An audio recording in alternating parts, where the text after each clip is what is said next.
All right. Let's get fired up here.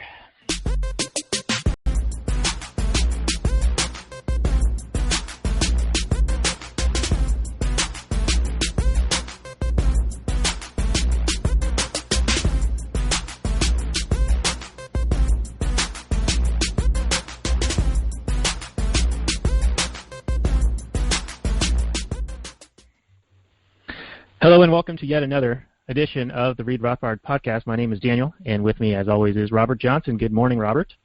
Good morning, sir. How are you today?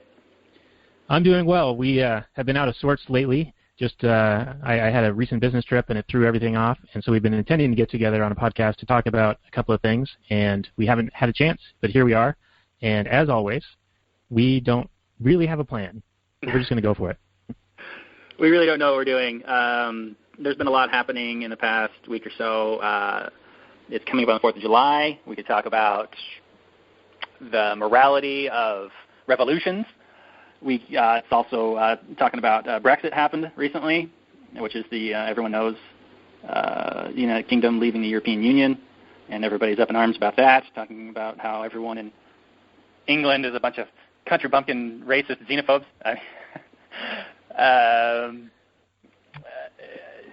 So we can talk about stuff. But there's also a new movie out called Free State of Jones, which is about this guy named Newton Knight back in the Civil War, who was in Jones County, Mississippi, and he was essentially fighting on the Union side of things.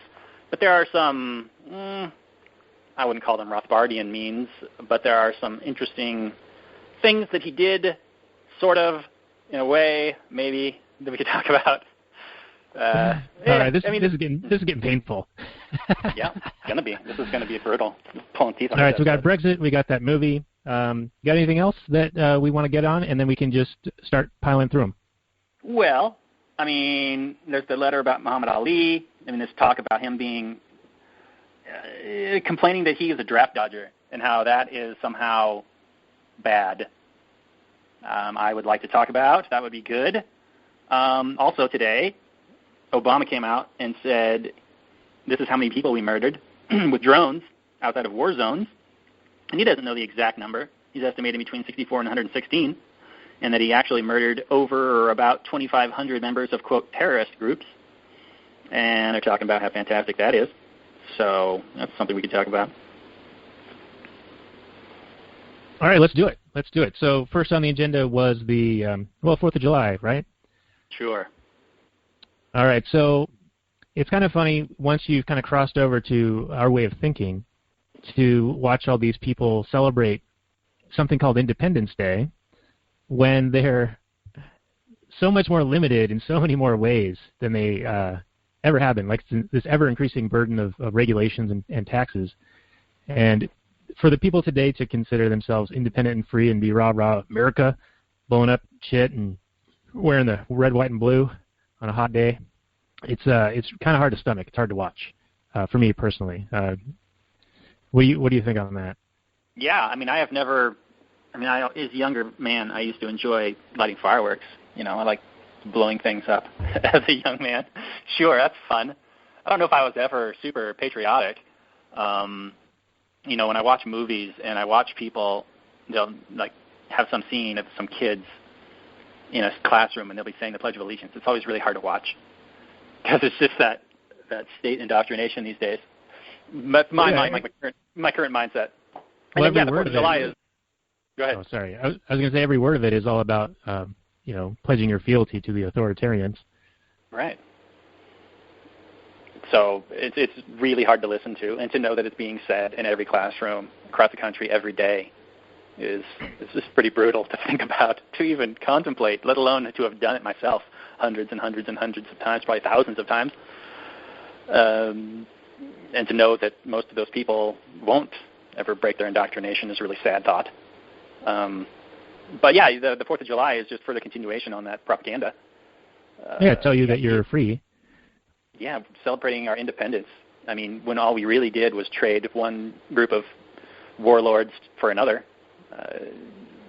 I mean, even though you could argue that, our taxation rate was way lower under the King of England at the time, was it Richard III? It's really just bowing from one overlord to instead of bowing to another overlord. So how much, what is improved? I mean, people back in that day, you probably saw the government a whole lot less than you do now. You know, you could go west and get out on the range, and you might run into some government official, you know, maybe once a year. These days, you bump into them constantly. You're hit with some regulation or some registration on a regular basis. So I could see how people felt more free coming to this country back in the day. But unfortunately, that mindset has continued, and undeservedly so, in my view. Yeah, the reality has drifted far from that. Indeed. Every day that some legislature is in session is another day that they're creating some new law or some new regulation or passing some new bill that is making you less free. So when you say that you are free, it just shows the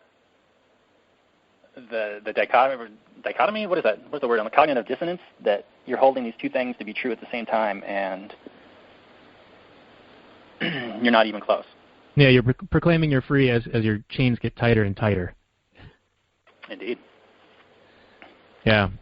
So I have a couple of comments in response. So, you know, being 4th of July Independence Day, but you mentioned the saying the Pledge of Allegiance, which is kind of funny because I saw a picture, like a meme-style picture, and I don't know if it's actually true or not, but apparently kids have been saying this in the government schools, and, you know, you definitely see the government connection here versus calling them public schools. But apparently prior to World War II, they would do the Pledge of Allegiance with the Nazi-style salute.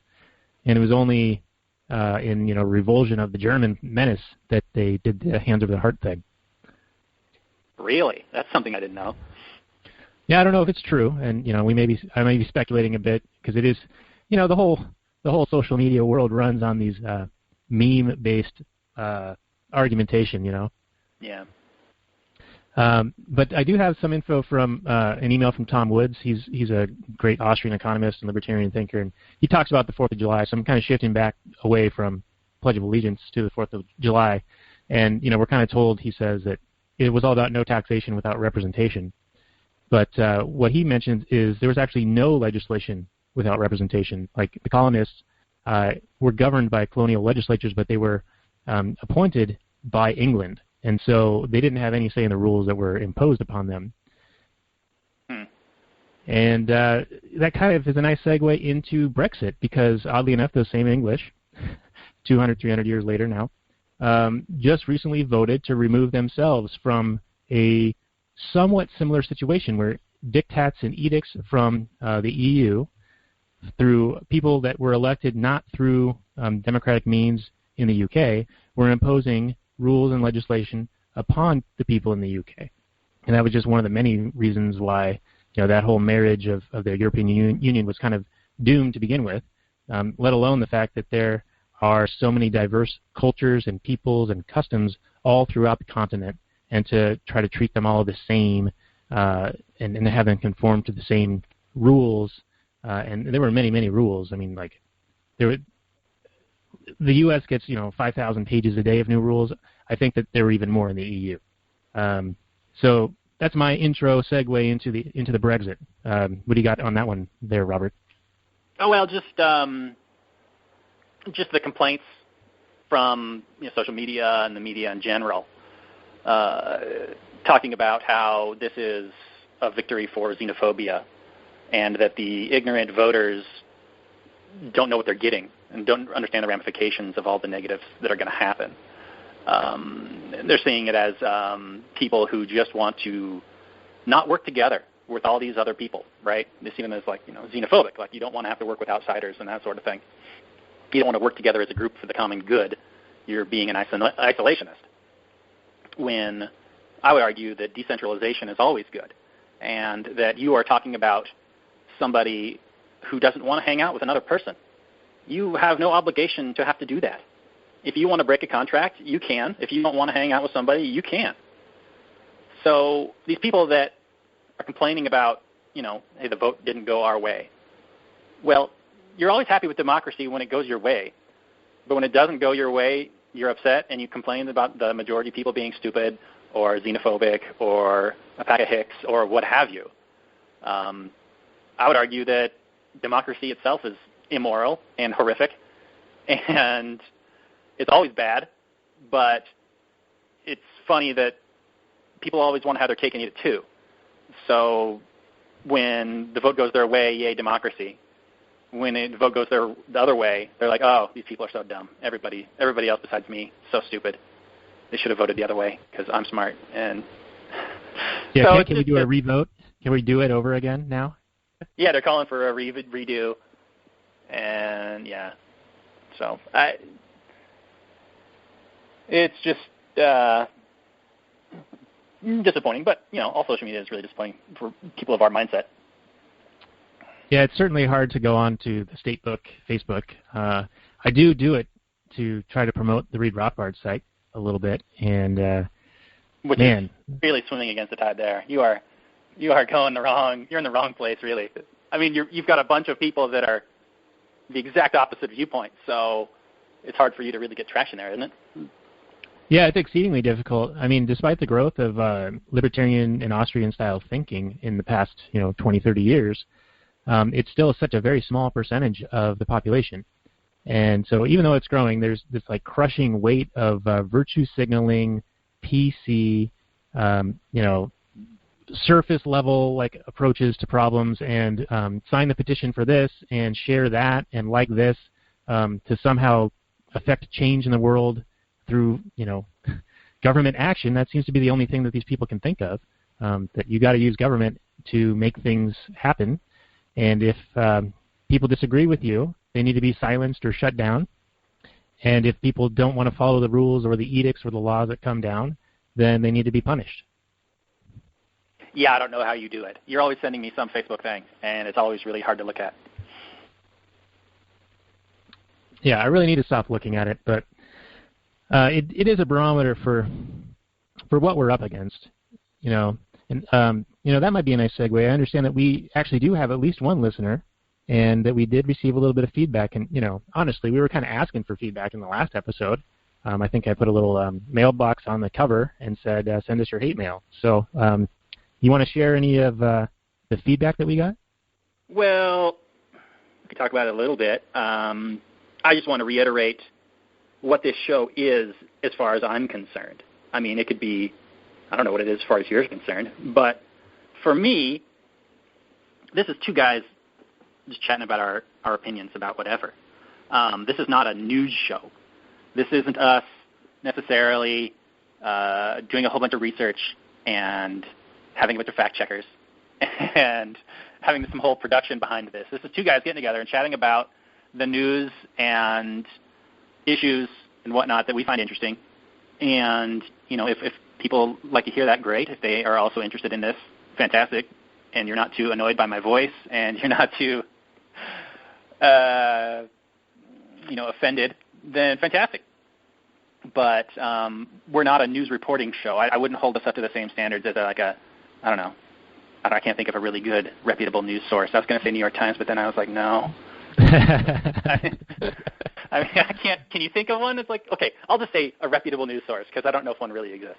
No, they don't seem to. But hey, before you go on, because it seems like you're already responding to the content of the criticism before sharing with our audience what it is. And granted, our audience is probably just the one person, and they already know what they wrote. But just in case a second or third person ever listens, can we get a brief summary and then proceed?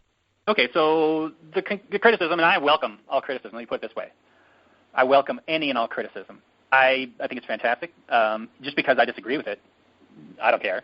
It's fantastic to even get it, that people would care enough to write in and say, hey, this is what I think. Fantastic. Love it. Keep it coming. Awesome. Even though I'll probably discount it entirely and keep doing what I do, don't let that dissuade you. I appreciate it entirely. But we did have some criticism that we have, I'll put it in his words, Fox News conclusions. So that claimed that there were times that we seemed to jump to conclusion without facts. And the example that is given, in episode 5, we talked about the Ride Austin program, where the CEO only wanted to be in Austin because they weren't greedy. I forget the exact quote, and even I think at the time I was paraphrasing because I didn't have it in front of me. But the CEO made the claim that they were a nonprofit and that it was something about only staying in Austin because they didn't want to be like the greedy Uber and Lyft people. And the criticism is that I'm twisting the CEO's words because they're a nonprofit, so they're not driven by profits. Whereas I think I was making more of a statement about the idea of profit being a bad thing. Where we've mentioned in the past, profit is a signal that you are providing value, and you are efficiently providing value to your customers. And you're providing a valued service, and you're doing it well, and you're efficiently providing that. So you're being rewarded by accurately judging the market. If I could even, I'm not even exactly saying that right, but my point was that profit is a great thing. It means you're doing something right. You're not, as long as you're not using violence to achieve some sort of monetary gain, you have to provide value for that monetary gain. And there seems to be this mindset that profit is evil and that greed is evil, and profit is equal to greed somehow. And I would just say, and I would ask anybody who thinks that, and I don't know if there is anybody, but there seems to be a prevailing thought that that's true. I would ask them, are you a non-profit worker? Is anybody really looking to be non-profit? So that was basically the criticism, is that we were kind of twisting the guy's words. Anyway, that's what I got. No, I think that's an interesting criticism, and I'll go back to how you were originally starting to refute it, and that is, that we are just two guys talking, and so, it's not intended to be a news show. I mean, honestly, who's going to come to some random, unloved website for old content from two idiots who are just figuring out how to do this thing? But I will say one thing, is that sometimes you don't need necessarily all the facts. In fact, how often do we have all the facts? I mean, anyone. Because there can be so many on any little issue, so much minutia. But if you have some foundational principles with which you use to view the world, so a lens, if you will, that's based on some simple ideas that you just apply universally, then I think you don't necessarily need to know all the facts to be able to view information and make some kind of judgment call. Because I'll tell you, so many people make judgment calls based on even less information and post it all over Facebook for the world to see. And, it's like a form of virtue signaling, and, I'm such a caring, compassionate person that I want the government to go do this and force these other people to do that. So I guess my point is that once you have a foundational understanding of something like the non-aggression principle, which I think, maybe bears some discussion on this podcast, people kind of understand where we're coming from. But once you have something like that in place, then you can view, virtually anything and apply those principles to it and make a determination on whether that idea has been, violated in some way, and thus come to some conclusions.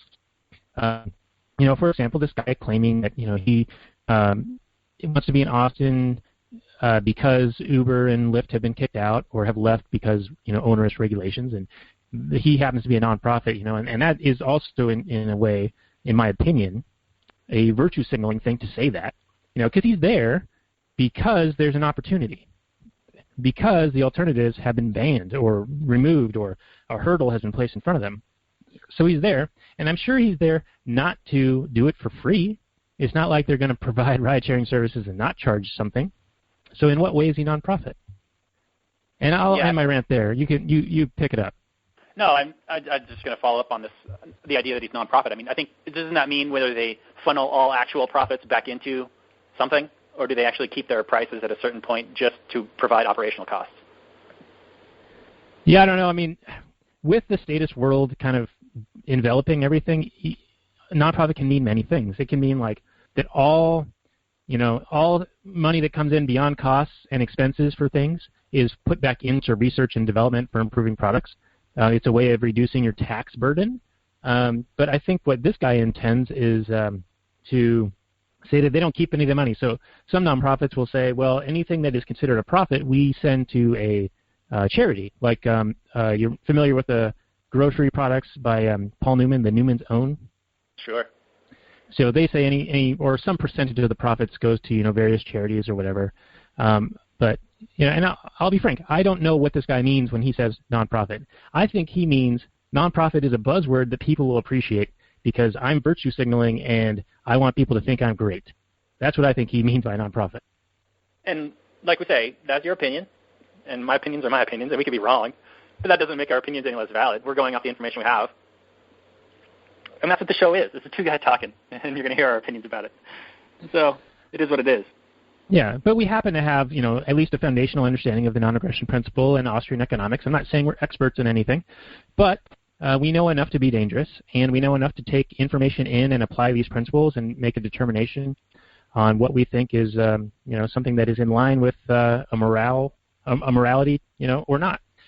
So, in that line of thinking, a profit, so long as you're not using cronyism or monopoly privilege, simply means that you're taking inputs that cost you something, and you're putting them together and delivering them in such a way and in such a place to where someone is willing to pay you for that, and you earn a return on it.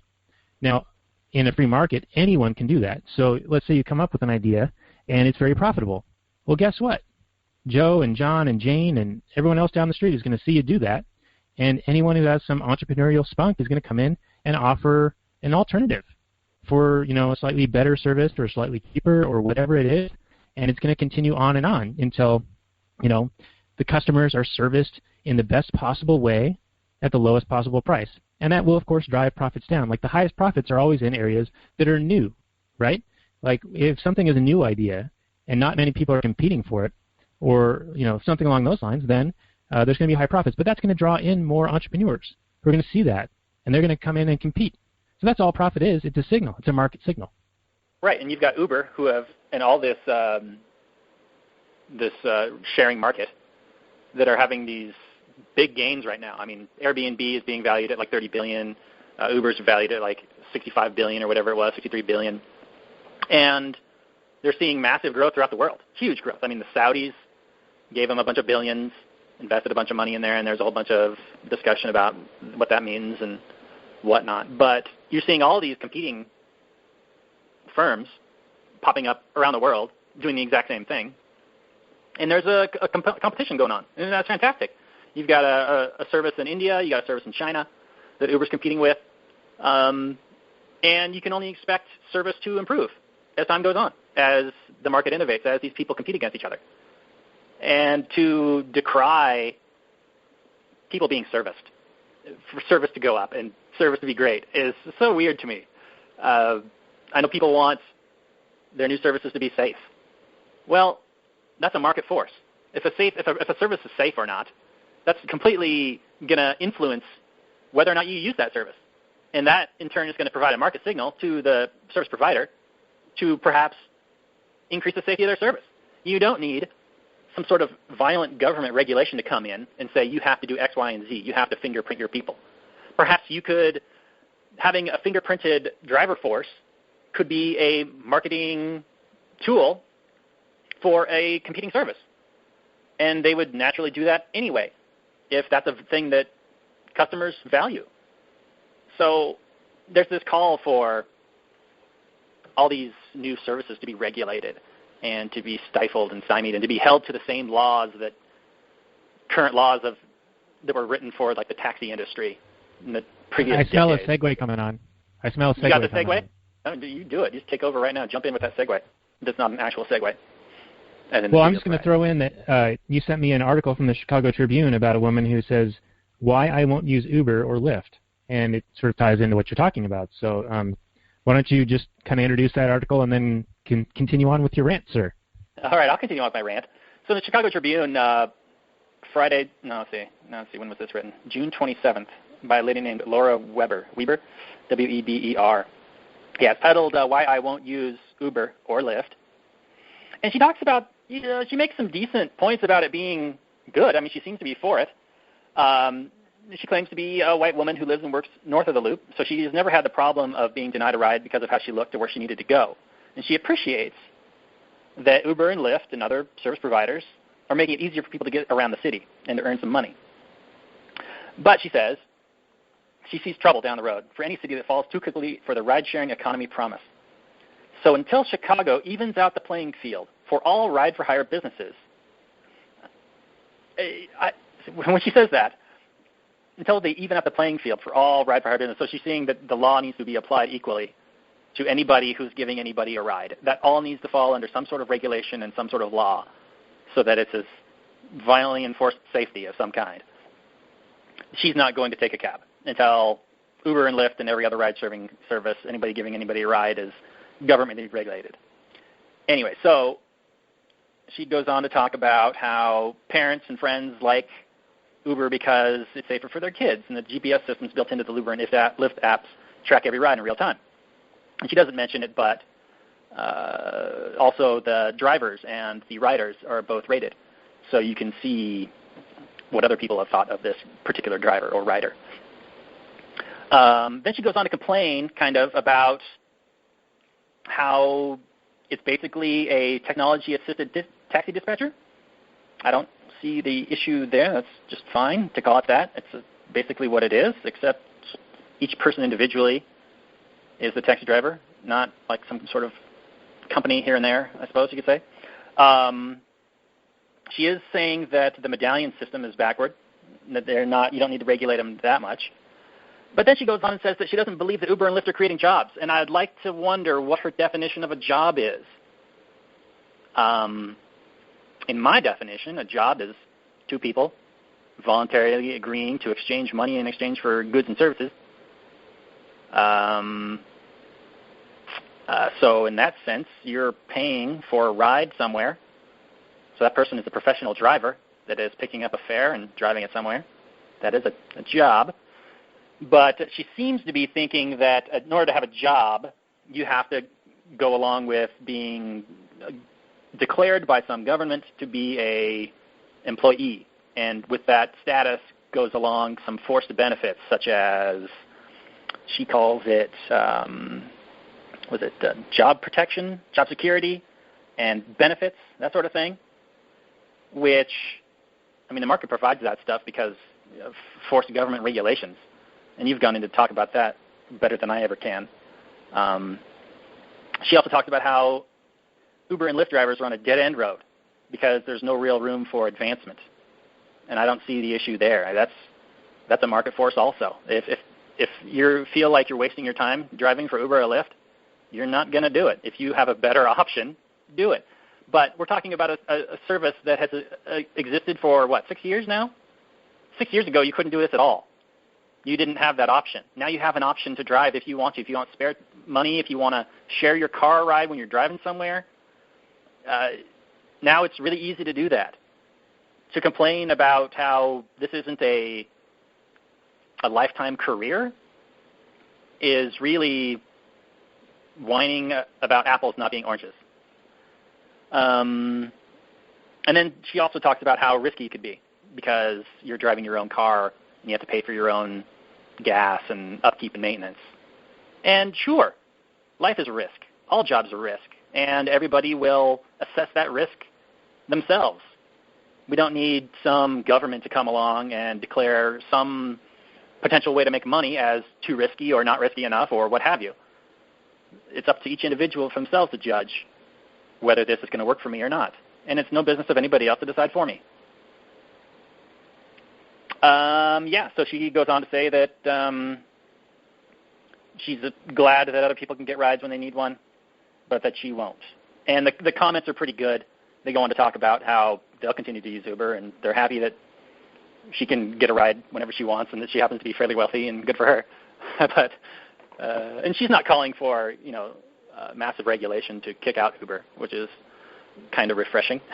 But those are my comments about that article. I thought it was kind of interesting. She seems to be waffling a little bit. She's not all the way for it, but she's not against it. Well, if you're passing the mic, I'll take it. I'll take it right now. Jump on it. All right. So I got an entirely different read from this article, and to a interesting point. Side note, it's kind of weird that you read it one way and I read it another way, and yet we agree on so many things. All right. Sounds good. I read her article as mostly saying that she's against Uber and Lyft. She's not a fan of it. I mean, she does say that, part of it is that she can, quote unquote, opt to not use it because taxi services will provide her service because she's a rich white woman living in the North Loop and other oppressed minorities living in other areas who are poor might not be able to use it. Therefore, Lyft and Uber are good for them, which is kind of a shitty argument. Right. But that is the title of the piece.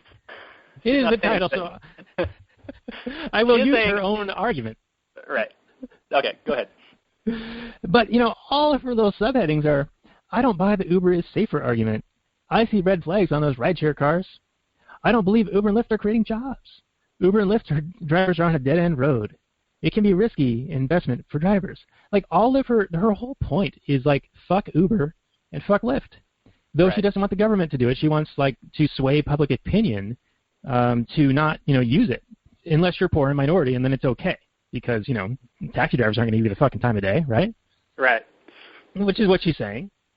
It's funny how I got a different read out of this because, you're saying that she was saying it was a positive thing that there was the GPS thing in there, but she's putting that under the heading, I don't buy that Uber is safer. So she's saying that even though there's GPS tracking and that, parents might feel safer if their teens are in there, she's still saying that it's, there's been reckless driving and horrifying accounts of sexual assault in both taxis and Uber cars. So, Well, her argument is that it's not going to be 100% safe, and I would argue it's never going to be 100% safe, even when you're behind the wheel, lady. Right. It's not going to be 100% safe when anybody. She's claiming that anybody, like you don't know the bus driver, you don't know the taxi driver, you don't know the Uber driver. So anytime there's anybody you don't know driving, there is a risk. Well, duh. That's the thing. Like her article is very clearly written against Uber and Lyft. And so, she throws in this argument against Uber and Lyft, yet concedes later that it also applies to taxis, by the way, which is kind of ridiculous. If anything, Uber and Lyft, you know more about the driver than you would about a taxi driver. Well, certainly, because you can rate them. Right, you get the rating. Feedback. You don't get that with a taxi driver. You get a number, a hotline you can complain to, or report that you've lost something. That's what you get in a taxi. And, does anyone actually answer that phone? I fucking doubt it. Right. Because you have a government enforced monopoly. You don't need to compete. Why would you need to provide a good service? Right. But with the Uber driver, you're rating that particular driver, and everyone sees it. So if you give him 1 out of 5 stars or whatever the rating system is, because I don't know, and, don't shoot me for being Fox Newsy and not knowing how they rate Uber drivers, but I know there is a rating system, and that's what's important, okay? It doesn't matter if it's stars or golden unicorns or fucking check marks or whatever. It doesn't matter. The fact is that if someone gets a shitty ride, they can give them a crappy rating, or if someone has a great ride, they can give them a good rating. That's what matters. Right. So that's the interesting thing about, your read of this and my read of it. I see her as being against Uber and Lyft, yet she concedes that the medallion system is unjust and it's, there shouldn't be like onerous regulations on them and they should free up the regulations on taxi drivers, and I totally agree. I mean, there should be none of that crap. None of it. Let the market sort it out. Yeah. And to say that they're on, some kind of dead-end career, it's not like someone's going to drive their car and think, you know what, I'm going to sign up for Uber and that's my fucking lifetime job. It's something you do because you can. You got the time. And if anything, the free market is all about being able to voluntarily choose what you do with your time. And if there's an opportunity that you wish to pursue, you can do it. Now, many people value leisure or rest or sleep or going out on vacation or hanging out with their friends or whatever. And that is a choice that you make. Okay? You could always do something else. You could always do something that will work towards gaining more income or more knowledge or more anything. You make choices. You have to choose between things, and anything that you don't choose but you could have chosen is what's considered an opportunity cost. So for her to complain about this as if it's not a career path, well, TFB, too fucking bad. It's not intended to be a career path. Unless somebody wants to be an Uber driver for life, they're certainly welcome to do that. Yet they're going to have to roll with the punches. They're going to have to be able to adapt to a changing environment. It's not going to be long before there are self-driving cars, and I saw that in the news feed that some Tesla self-driving car crashed and killed a guy. So apparently not ready for prime time. But eventually we're going to get there. And so all these Uber and Lyft and taxi drivers are all going to be out of a job at some point. So why her concern? I don't understand it. It doesn't make any sense. She can't see past her own. her own like. I want to say privilege. Just like it. I don't know. You want to say privilege? You want to say she should check her privilege? I do, but only because this is one case where she actually is privileged enough to have the choice between the two. I mean, normally privilege is a divisive term used to incite hatred against white people for some, aggressions by their, forefathers, like great-great-great-great-grandparents, and somehow today's generation needs to pay for it. I don't understand that. Yeah. I'll probably get some hate mail about that because now, that apparently makes me a white supremacist or whatever, or a Donald Trump supporter. Finally been outed. I don't know. I've been outed. Well, actually, I'm not a Donald Trump supporter, nor am I a Bernie Sanders supporter, or a Hillary supporter, or an anybody supporter. Just laying it out there. I don't support any of this bullshit. But I do want to go back real quick. I know I've been hogging the mic for just a little bit here, but I do want to bring up the medallion thing because I sent you some statistics on this or some numbers. So apparently in New York City, in the 1920s, there were over 25,000 cabs available for people to use. And at the time, it was, like a $10 license, which today is, $100, $200, something like that, with inflation. And by the way, spoiler alert for a future episode, we're going to talk about inflation. And it's not the price of things going up. All right, that's the effect. Got it? That's the effect of inflation. The inflation is the increase in the money supply competing for a pool of goods. All right? All right. So in the 1920s, there were 25,000 cabs. Now, the Great Depression hits, and guess what? The number of cabs goes down because there's not as much demand for services, people are losing money, et cetera, et cetera. And so the cab union, or cabs form a union, and they say, hey, New York City, we need help. We need to stabilize our income level. And so the 11,747 of us is the new limit on the number of cabs. Well, that's fine in 1937, maybe 1938, but you get to the 1980s, and, well, that's still the same fucking limit. And as you know, when there's a government enforced monopoly, you get bad service, high prices, and all the rest of it. And oddly enough, there was a market for cab licenses. So that same $10 license started going up to $50,000, $100,000, $200,000. And when that happens, people who have to buy into that system, let alone purchase the vehicle and get all the necessary training and other regulations that are required of them, it means that even though they're getting high rates due to this scarcity of cabs, they've had to pay so much to become a cab driver or a cab company or whatever that they're not getting the monopoly return on their investment. So they're not actually seeing this great, great benefit. And so any time that there's any threat to that monopoly, such as an Uber or Lyft, or even an increase in the number of cab licenses allowed, they're up in arms about it because they know that that will drive prices down and have them compete for better service. So, it's a terrible fucked situation all around, essentially. And I'll hand the mic back to you. I'm dropping it. I got nothing else to add. That was beautiful. I could reiterate what you said. I mean, they're in the city of, I think, Toronto, and I could be getting my name wrong. I could be getting the city wrong. But in the past few months, I want to say, gosh, it's probably even been longer than that now.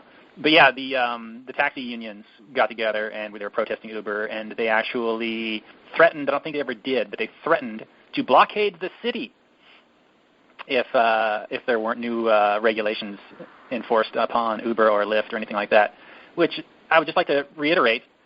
This is somebody giving somebody else a ride, somebody picking somebody else up and driving them to a place.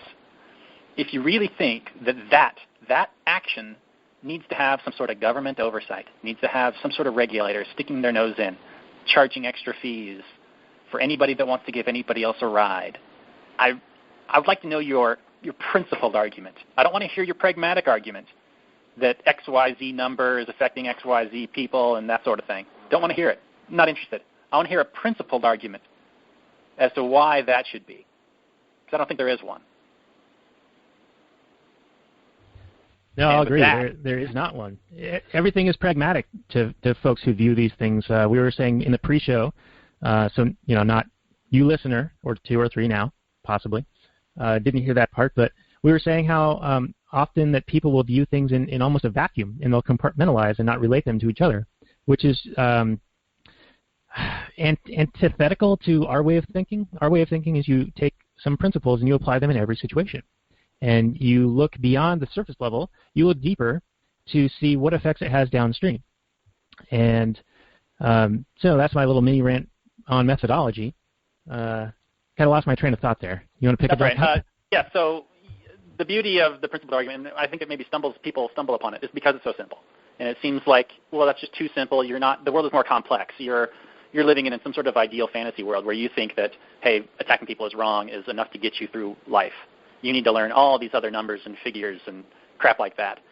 And I think it's just plain wrong. I mean, you get two principled people or two pragmatic arguments going against each other. You get one person using pragmatic arguments arguing one side, and you get another person arguing pragmatic arguments the other side. And you can just talk until they're blue in the face, and they'll never get out of that argument. They'll just be talking endlessly because you got one person saying, well, these numbers are right, and they're better, and they're right for me, therefore we should do it this way. And the other person is saying the exact same thing for it the other way. And you have no guiding principle. You're just talking, hey, this is good for me, so we should do it this way, or this is good for the majority, or some crap reason, in my opinion. There's no guiding principle to it. So you got people just arguing blue in the face, and that's what politics is. That's what statism is. That's what, when you're talking about making decisions for other people, you're claiming knowledge you don't have. It's like listening to Sam Harris talk about statism. He just wants like the smartest people in the world to get together and run the world, as if that would be a good thing. There's no such thing as perfect knowledge. The best thing, the closest thing we have is the free market. It's 7 billion people operating the best they know how for themselves. It's not claiming that you have knowledge that is better for another person. So that's my mini rant on that. We could probably get into that some other time. What's our time at? We're getting pretty long in the tooth, but I think we can go a little bit longer if you're okay with it. If you got more stuff, we can do it. I do. Well, I just want to comment on your little mini rant. What you're talking about with Sam Harris, where all these experts should get together and decide or determine what's best for everybody, is the technocratic argument. Right. And it's what Hayek would term the fatal conceit, or the presumption of knowledge that you just don't have. And I'm sort of using an appeal to authority here by mentioning Hayek, but I think it holds true. There's no way that any group of autocrats, technocrats, like intellectual people are necessarily going to know what's best for you or me or you listener or Bonnie down the road or Spike in, Miami. Like, how are they going to know? There's all this tacit knowledge that each individual possesses, and they're making decisions that are among all the alternatives. Your microphone. Choosing what. Sorry to interrupt you. Your microphone's really crapping out. And we will pause. All right, are we back? A terrible microphone. We don't know why, but Daniel bought a terrible microphone, and from time to time it craps out. So I have to remind him of that because he can't hear it himself. No, I can't hear it. So where did I leave off?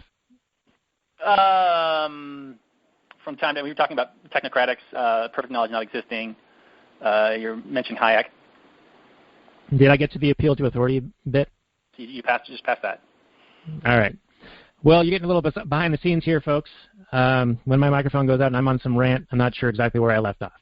But the basics are there's no way that any intelligent person or group of people is ever going to be able to make decisions for the majority of people on an individual scale. No one knows what's best for you. You know what's best for you, and you make those decisions all day long.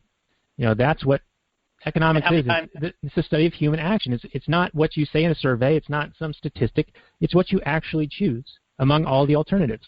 And how many times do you actually get it wrong yourself? Like, you're the best person to know what's best for you, and even you get it wrong from time to time. So how could you expect some technocrat or even a group of technocrats, even the smartest people in the world, to get it right?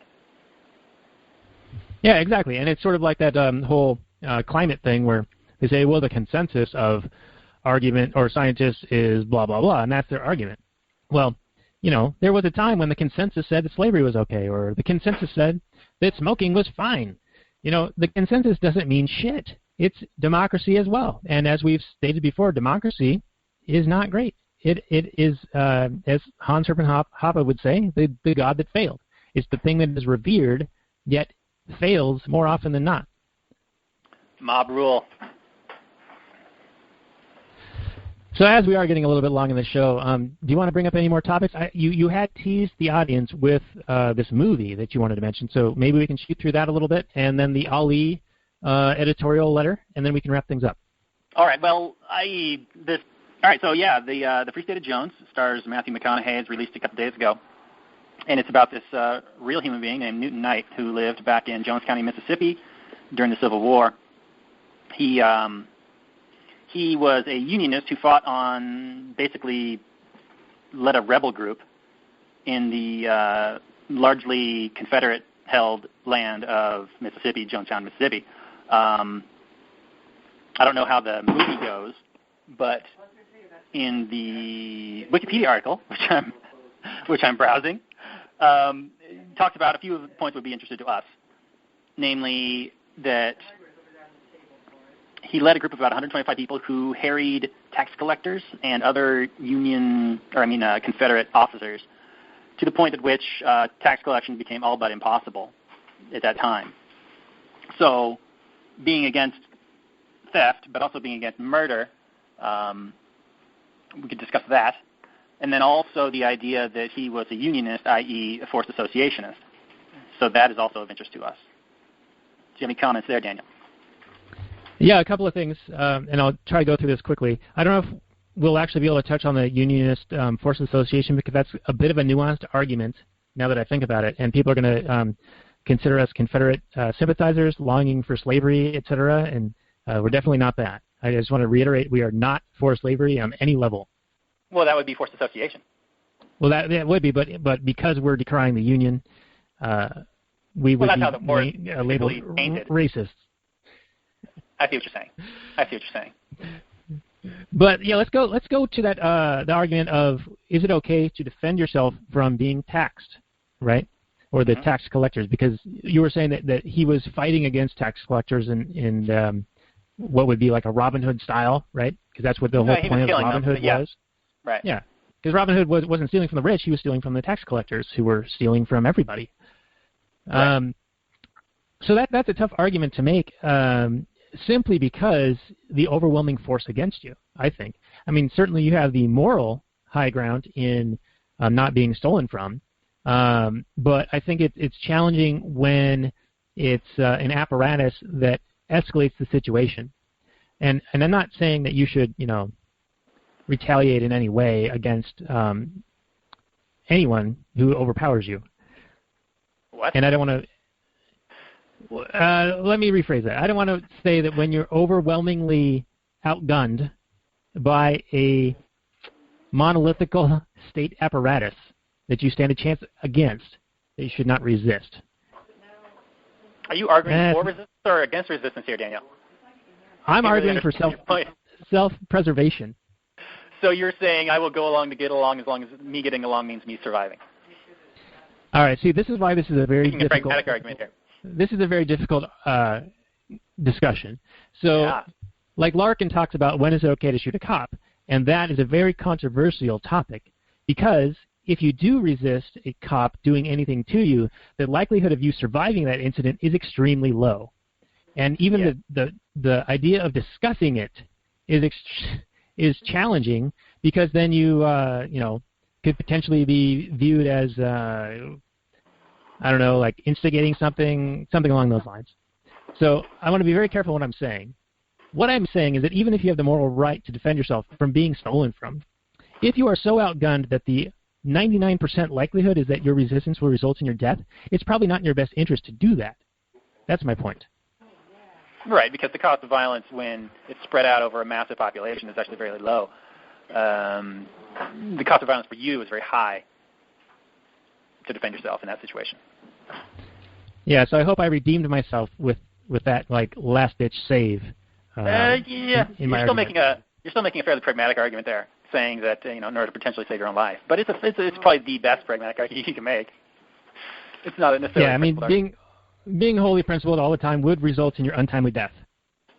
When you're dealing with overwhelming force being used against you, yes. So maybe that's enough on that movie until we've actually seen it, if we ever do. So we don't want to belabor this point too much, but maybe we can move on to the letter about Muhammad Ali and then wrap things up. Okay. Do that real quick. So, Robert, I think the last thing on our list to talk about today is you had mentioned this article, or this letter, in the Courier Post that you sent me about Muhammad Ali, and this kind of harkens back to some of our previous shows where we talked about him, and he avoided being drafted, saying he didn't have any quarrel with the people in Vietnam, and this was like an opinion letter by a guy, and I'll read it real quickly. It's not too long, and then let's talk about it, and then we can wrap things up. So here's the letter. I am totally disgusted with the way people are portraying Cassius Clay, also known as Muhammad Ali, as some sort of American hero. I was drafted in 1966 into the U.S. Army, and I went to Vietnam and fought and served my country, as did many others. We did not change our name or religion. We did not flee to Canada or any other country to avoid the draft. We went! Emphasis, exclamation point. If any of those people who are praising this self-centered draft dodger are able, they should take a plane, train, bus, or drive to Washington, D.C. and take a look at the Vietnam War Memorial, the Vietnam Wall, or go to see the Korean War Memorial, or better yet, go to France and see the cemetery of our World War II heroes. If that is something you cannot do, I'm sure your city or town has memorials for our veterans. Or take a ride to any of our VA hospitals and VA homes and see for yourselves what real Americans do or did. Muhammad Ali is not a hero. He was a boxer and a draft dodger, nothing else. God bless America and our troops. Gerald V. Vassalalo, Sr., Hamilton. Powerful words. Yeah, so this is someone who is deeply feels an obligation, even though he admits that he was drafted. He still takes some sort of pride in the idea that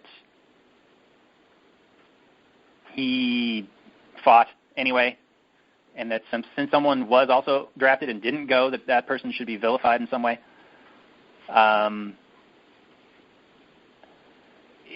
In a kind of a roundabout way, it's funny.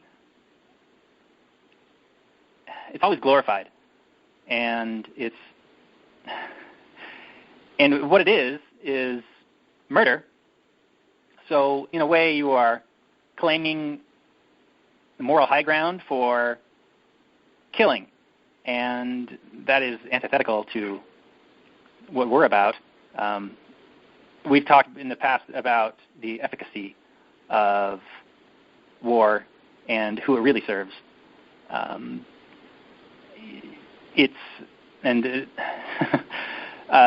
need for those who have gone through such a horrific experience to justify their experiences.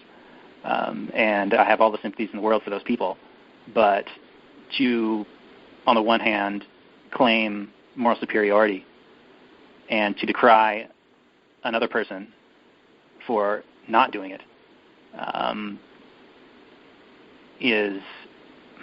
it isn't consistent.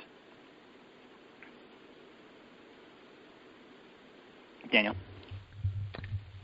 Well, yeah, I just want to say that I think we beat this horse to death in the last episode where we were talking about the draft being conscription or a form of slavery, and any resistance to it is perfectly justified, especially if it's on religious means or whatever. I mean, whatever method you can do to not go out and commit murder in the name of some ridiculous ideal that's being forced upon everyone.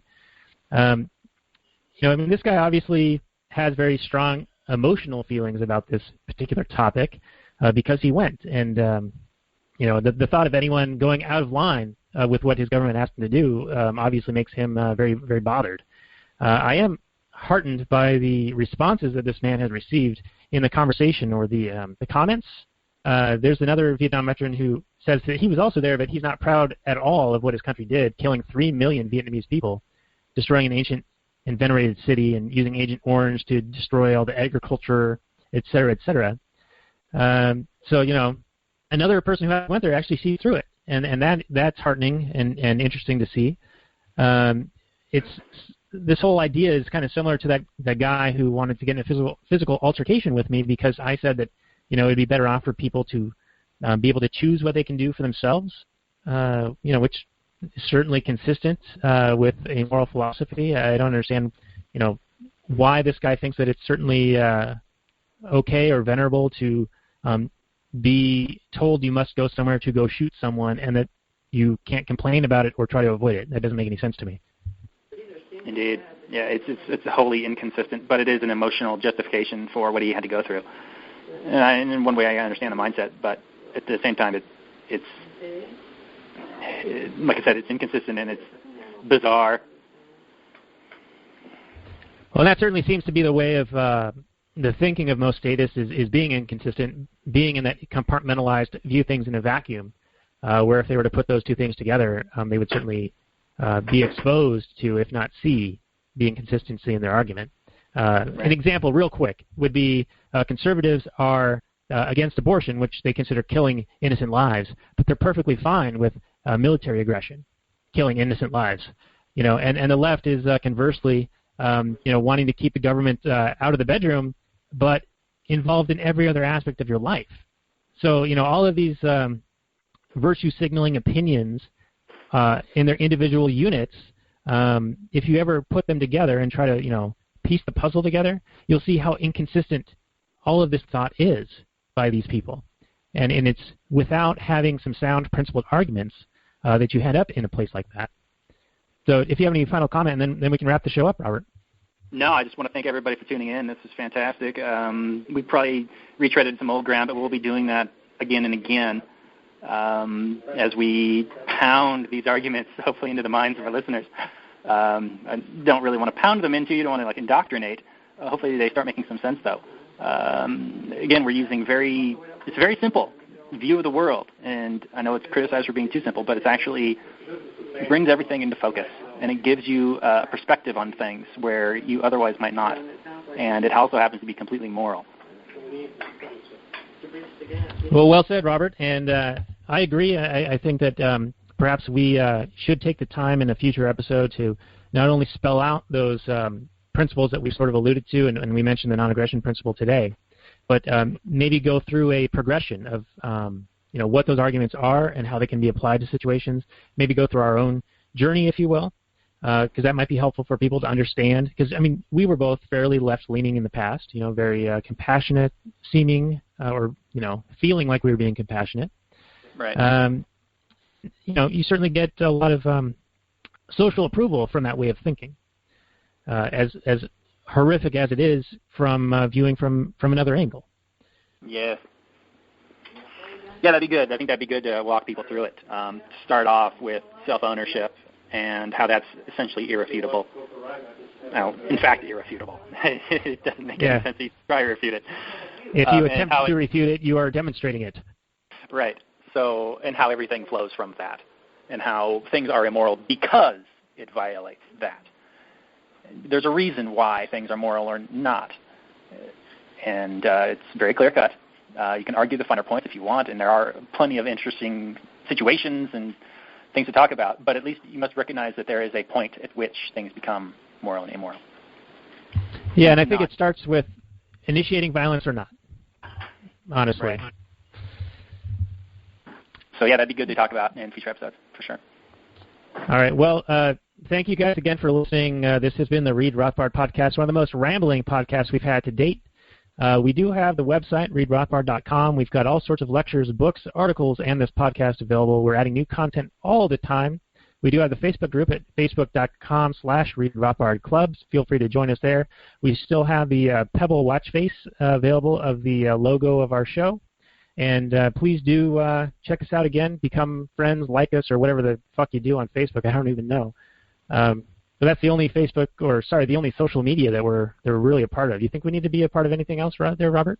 Yeah, it'd probably help us out if we were tweeting and what is that other one? The one with all LinkedIning and Instagramming and Snapchatting and butt fucking and right.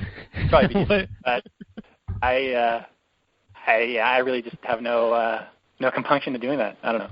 Yeah, hashtag we don't give a shit. Yep, it's true.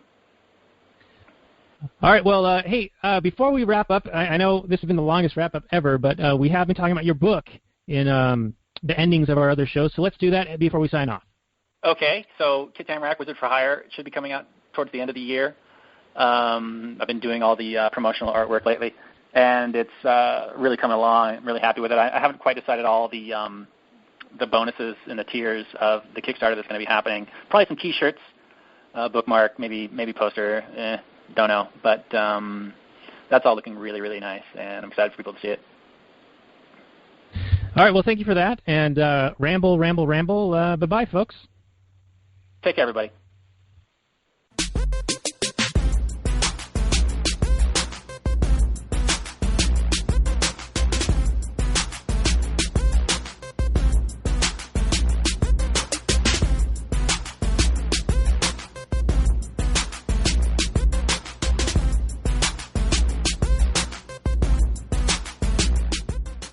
The Chipmunks.